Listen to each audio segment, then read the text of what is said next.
Maintenant, on va plutôt parler de la garde à vue. Donc, on va avoir deux personnes qui vont venir. Il y a Patricia et Rocco. Donc, comme vous savez, il y a eu 3 gardes à vue, donc ils ont passé la nuit. Donc, ils vont en parler. Je crois que ce micro, il sert à se défendre, il sert à dialoguer, il sert à discuter. On essaie de l'ouvrir le plus possible au plus de monde possible. C'est pas toujours évident. Croyez-nous, c'est pas évident. On fait notre possible. Donc, il faut pas nous en vouloir si on le passe pas à tout le monde. Mais on essaye vraiment de faire la diversité. Tu es là? À toi. Bonjour à tous. Donc, brièvement, je vais vous parler de mon arrestation.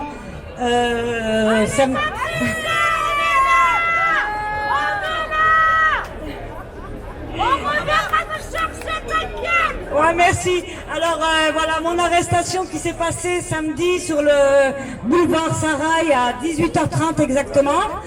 Donc c'était une manifestation pour exprimer nos droits anti-pass. Donc je pense qu'on est dans un pays encore de liberté, pour moi. Et on a été entouré de CRS, de police, qui à aucun moment nous ont demandé de nous disperser. À aucun moment il y a eu de sommation, puisque moi, appartenant à beaucoup de manifestations, je sais ce que c'est une sommation. C'est 1, 2, 3, après on gaz. Et je confirme et je le dis haut et fort qu'il n'y a eu aucune sommation. Donc on m'a interpellé pour rien, pour faire plaisir à monsieur le préfet, à monsieur Macron, à je ne sais pas qui.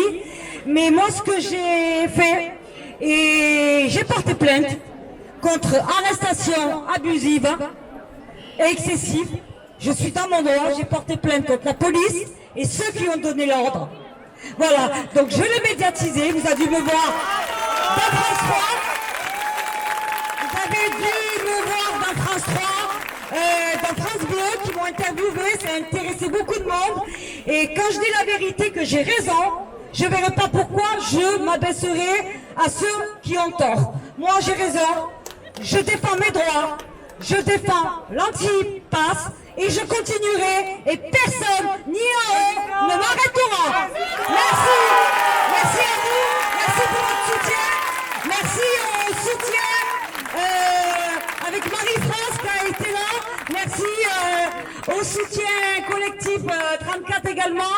Donc je remercie pour toutes les personnes qui étaient là à notre sortie de garde à vue, qui étaient là le soir même. Donc merci pour votre soutien. Et je tenais juste un mot à vous dire, et ça je vais le dire, quand les soignants, les infirmiers ont s'est installés à un moment donné devant le Musetrab, un sénateur a osé des manifestations extrémistes.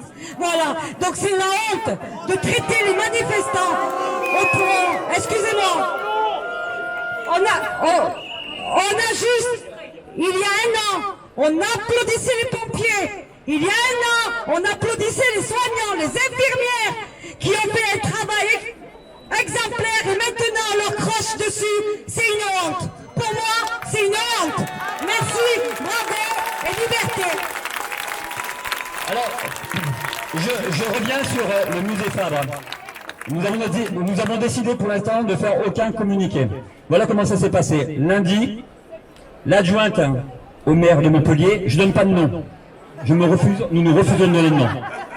L'adjointe au maire de Montpellier a envoyé un communiqué de presse à 18 agences de presse. Ce qui est bien, c'est que j'en connais 6. Donc de suite, sur ce communiqué de presse, il était marqué 3 choses. La première chose, comme quoi il y a eu tentative d'effraction.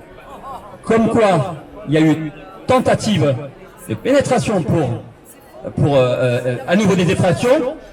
Et la 3e chose, destruction. La réalité, elle est très simple. Elle est très simple.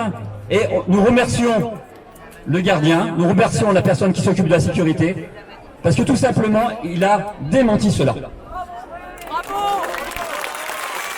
Il est vraiment courageux. Donc maintenant, je demande à la presse, je demande aux médias de prendre le temps de le contacter.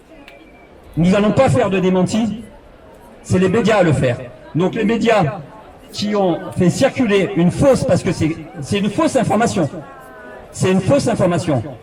Deuxième fausse information, la fameuse pharmacie, il faut savoir que le pharmacien a annoncé à la presse ne jamais avoir été violenté, qu'il n'y a eu aucune effraction, et il a bien dit dans la presse qu'il n'y a eu aucun dégât matériel. Donc là aussi, s'il vous plaît, la presse, on vous demande, faites votre travail, soyez objectifs, soyez honnêtes, mais nous, de notre côté en tout cas, nous n'allons pas faire de démenti sur des choses qui n'existent pas.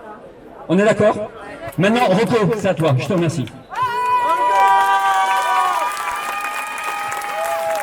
Voilà, pour ceux qui me connaissent maintenant, bon, ça fait depuis 8 semaines qu'on est présent ici, pacifiquement bien sûr. Donc voilà, samedi, ce qui s'est passé, on manifestait après 17h.